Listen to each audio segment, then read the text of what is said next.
ፍሬያማ ሁኑ ተባዙ ይላል። አጠገብ ላይ ያለው ሰው ፍሬያማ ሁኑ ተባዛ በሉ። ባልና ሚስት አጠገብ ላይ ያለ እዚህ ፊት ለፊት ባልና ሚስት ሁለታችሁ ናችሁ። ኑ ወንበራችሁን ይዛችሁ ቶሎ በሉ ጊዜ ለመቆጠብ።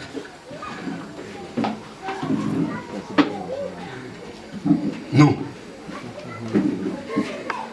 ተፈጸመ። አሜን። ሁለታችሁም ፍሬ ይዛችኋል። እሺ ያዙ። የሚያስቀና ፍሬ ነው የያዛችሁት። አሜን ነው። በእግዚአብሔር መልክ ፈጠራቸው። ማንና ማን አድርጎ ፈጠራቸው?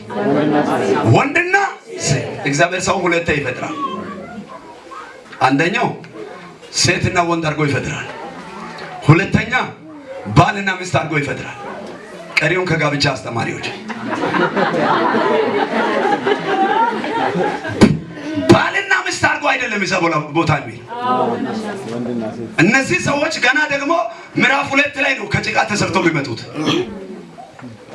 እግዚአብሔር በመንፈሳዊ ዓለም ላይ በራሱ ዘላለም እቅድ ውስጥ ሰውን ሰርቶ ጨረሰ። ፈጠረው ይላል። ያኛው አበጀው ይላል። ማኒፌስቴሽኑ ነው ያ። እግዚአብሔር መጀመሪያ ይጨርሳል፣ ያልጨረሰውን አይናገርም። አጠገብ ላይ ላለው ሰው ላንተ ከነገረ በኋላ አይጀምርም በለው። ጨርሶ ነው መናገረው በለው። ሴትና ወንድ አድርጎ ምን አደረጋቸው? ፈጠራቸው። በምን መልኩ? በራሱ መልክ በአምሳሉ ምን አደረጋቸው? ፈጠራቸው። ከፈጠራቸው በኋላ እግዚአብሔር ፊት ለፊት ቁጭ አደረጋቸውና ባረካቸው። አሜን ነው ወይ? ባረካቸው። ምን ብሎ ነው የሚባርካቸው?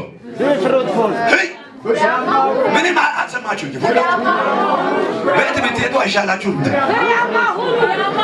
ኧረ አሜን ነው ወይ? ምን ብሎ ነው የሚባርካቸው? ፍሬያማ ሁኑ ተባዙ ብሎ ነው የሚባርካቸው።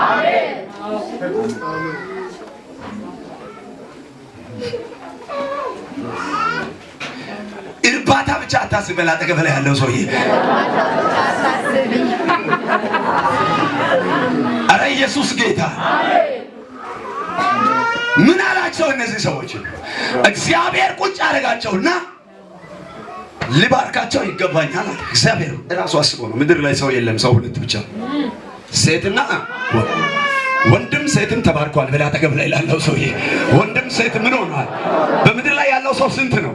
ሁለት ነው። ማንነማ? ሁለቱ ምን ሆነዋል? ሁለቱንም እንዲህ አለ፣ እንግዲያውስ ከዚህ ሰዓት ጀምሮ አለ ተባረኩ ካላቸው በኋላ ነው። እግዚአብሔር ግን ፍሬያማ ሁኑ ተባዙ ብሎ ባረካቸው። አሜን። እስቲ እንደዚህ ብላችሁ በረከት ውሰዱ። አንዴ ሊበላችሁ በኢየሱስ ስም ፍሬያማ ሁኑ። አሜን። ወሰዱ ለቴስዳ አሜን። ከዚህ ሰዓት ጀምሮ የእናንተ ነገር ተፈጽሟል። አሜን። ፍሬ ተሸክማችሁ መጣችሁ እዚህ ቤት ጌታን ታመሰግናላችሁ። አሜን። አጨብጭቡላችሁ። እኔ አውቃለሁ የሆነ ነገር ሀፐን አድርጓል። አሜን። አሜን ነው ወይ? አሜን። ሶሪ ልጅ ያላችሁ የላችሁ? ከተጋባችሁ ስንት ጊዜያችሁ ነው? 4 ዓመታችሁ ነው። ልጅ ትፈልጋላችሁ? አትፈልጉ? እርግጠኛ ናችሁ? ከፍ አድርጉ ፍሬያችሁ። አሜን። ማህዳጋ ባጋቲያስ አሜን። ራባሻ ባሃዱና ላፕራሲያ ማሃዱና። ከዚህ ጋር ቀጥታ አንድ ነገር ነው የማወራው። መካንነት በእናንተ ላይ ለዘላለም አይሰራም። አንዴ አይሰራም በልሽ።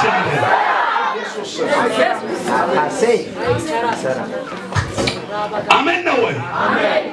እንግዲህ ከዚህ ሰዓት ጀምሮ በጌታ በኢየሱስ ስም ልጅ ተሸክማችሁ ትመለሳላችሁ። ልጅ ይዛችሁ ትመለሳላችሁ። እኔ እባርካችኋለሁ በኢየሱስ ስም ፍሬያማ ሁኑ። መርገም ከእናንተ ላይ ለዘላለም ተሰበረ፣ ተፈጸመ። እንኮ ይሄንን አፕል ለሁለት ብሉ። አሁን ነው መብላት ጀምሩ።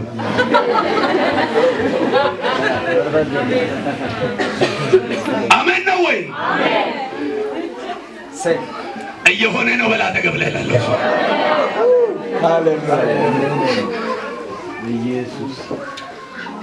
እግዚአብሔር ፍሬያማ ሁኑ ብሎ ምን አደረገ? ተናገረ። ስለዚህ እግዚአብሔር የሰው ልጅ ምን እንዲሆን ይፈልጋል ማለት ነው? ፍሬያማ እንዲሆን ይፈልጋል። ለዛ ነው እግዚአብሔር ምን አላቸው ይላል? ፍሬያማ ሁኑ ብሎ አጠገብ ላይ ያለው ሰው እግዚአብሔር ፍሬያማ እንድትሆን እየጠበቀህ ነው ብለህ ለፍሬያማነት 3 መሰረታዊ ነገሮችን ልንገራችሁ። አሜን ነው። የመጀመሪያው ለፍሬያማነት ወደ ሕያው እግዚአብሔር ወደ ቃሉ በፍጹም መመለስ ነው። እግዚአብሔር ቃል ሕይወታችን ነው። የእግዚአብሔር ቃል ከሌለ ሕይወት እንደደረቀ ይኖራል። ወይ ፐርፐዝሊ እዚህ ምድር ለምን እንደተፈጠርክ ሳታውቅ ትሞታለህ። የእግዚአብሔር ቃል ያስፈልግሃል። በላ ተገብላ ያለው ሰው ከምንም በላይ በለው የእግዚአብሔር ቃል ያስፈልግሃል። ቶሎ ብለን ዘዳግም ምዕራፍ 9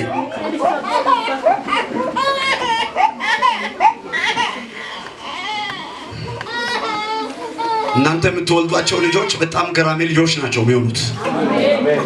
አንድ ልጅ አይደለም የምትወልዱት። እሺ አንድ ልጅ አይደለም የምትወልዱት።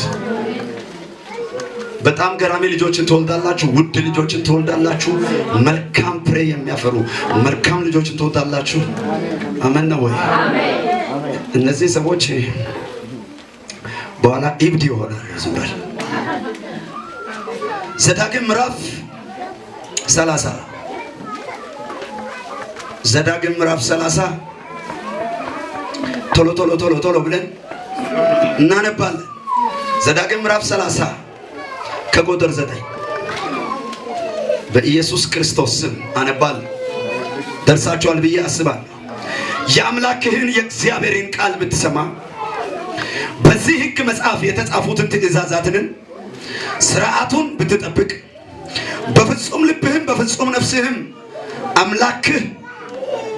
ወደ አምላክህ ወደ እግዚአብሔር ብትመለስ እግዚአብሔር በአባቶችህ ደስ እንዳለው በመልካም ነገር ሁሉ ገና በአንተ ደስ ይለዋልና አምላክህ እግዚአብሔር በእጅ ሥራ ሁሉ በሆድ ፍሬ፣ በከብት ፍሬ፣ በእርሻ ፍሬ እጅግ ይባርካል። እጅን ወደፊት ዘርጋ አርግና እጅግ ይባርካል በላ። አንድ እጅግ ይባርከኛል በልስ።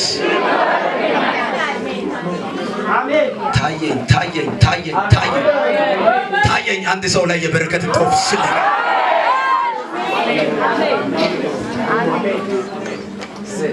ፍሬን ከፍ አርግና ከዚህ ሰዓት ጀምሮ በልስ ፍሬያማነት በልስ ምኞቴ ሳይሆን በልስ ሆኜ እገኛለሁ በልስ።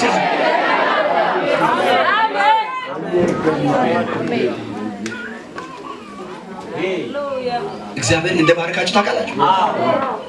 ይብልኝ እግዚአብሔር ቢግ ፍሩትፉል እንዳላችሁ ታምናላችሁ። ተው የእግዚአብሔር ቃል በአንተ ውስጥ ኢንቨስት ሆኖ የተቀመጠውን ፍሬ ያወጣዋል። ልንገርህ የእግዚአብሔር ቃል በአንተ ህይወት ላይ ቀንና ሌሊት ሲዘራ በፍጹም ህይወቴ አለማፍራት አይችልም። ይኸው ልንገርህ በህይወቴ እድሜ ሁሉ የእግዚአብሔር ቃል በአንተ ላይ ሲጨመር ባለፈው ያሳየሁት ነገር አለ። ዮሴፍ ትንሹ የምን ዛፍ ነው ብለሽ ያን ትንሹ የምን ዛፍ ነው? አይ ፍሬ አልባ ዛፍ ነው ወይስ የፍሬ ዛፍ ነው? ግን ምንድነው? ትንሽ ነው። ስታይ ቅጠልና አገዳ ብቻ ነው የምታየው። ግን ምንድነው? የፍሬ ዛፍ። ማንጎ ውሰድ። ማንጎ የምን ዛፍ ነው? እሺ አፕል ውሰደው። አፕል የምን ዛፍ ነው? የፍሬ ዛፍ። የፍሬ ዛፍ ሆኖ ወዲያውን አይበላበትም አይደል? ያድጋል። ለማደግ ምን ያስፈልገዋል? ውሃ በየቀኑ ይጨመርለታል፣ ይኮተኮታል። አይ እንደሱ አይደረግም። እንግዲያውስ ምን ይደረጋል መሰለኝ? እናንተ ጋር እኛ ጋር እንደዛ አፕሉ ጧት መተት ትጎትታል አይደል? አይ ቅጠሉን ይዘው ቁጥረኝ ተው ይቆጠታል ማዘር እኔ ስላየሁት ነው ዘንድን ከለሰፈ ማደግ ምን ነው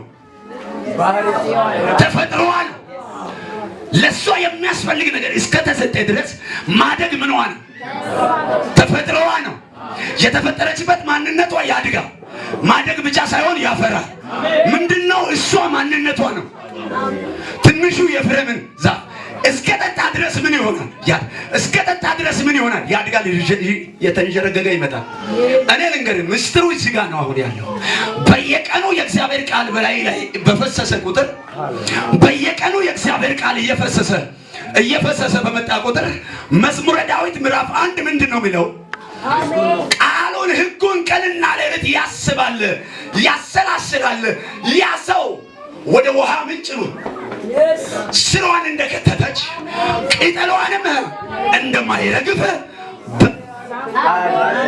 እሺ አንድ ሰው አሜን በል ቅጠሏም እንደማይረግፍ ፍሬዋንም በየጊዜው በጋ አይልም ክረምት አይልም በቃ ሁሌ እንዳፈራች ነው ምትል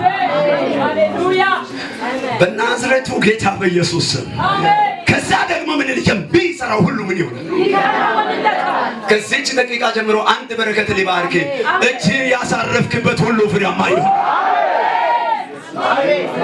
ብዙ ሰው ያለቀሰ ሲመለስ ያንተ እጅ ያለቀሰ አይመለስ የብዙ ሰው ህይወት ፍሬ አልባ ሆኖ ሲንከራተት ወደ ገጠር ወደ ከተማ እግዚአብሔር ሕያው ጌታ ፍሬያማ ያደርጋል ከዚህች ደቂቃ ጀምሮ ያንተን ፍሬ በየፈርማታ የያዘ መልአክ ይገናኝ እስቲ አንተ ቃሉ በልሽ ሕይወቴን በልሽ እጅግ በሉስ ይባርከዋል በልሽ